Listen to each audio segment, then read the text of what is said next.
Aktres, nagpahiwatig ng pagnanais na bumalik sa ABS-CBN. Isang kilalang aktres ang nagbigay ng pahiwatig kamakailan tungkol sa kanyang pagnanais na muling makabalik sa ABS-CBN, ang tahanan ng maraming naglalakihang teleserye at programa. Ayon sa source, matagal nang namimiss ng aktres ang mainit na pagtanggap ng mga kapamilya fans at ang kakaibang experience ng pagtatrabaho sa loob ng Kapamilya Network.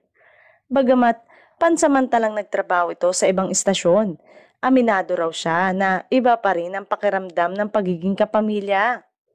Posible raw na nakikipag-ugnayan na rin ng aktres sa mga executive ng ABS-CBN upang pag-usapan ang mga maaaring proyekto sakaling matuloy ang kanyang pagbabalik.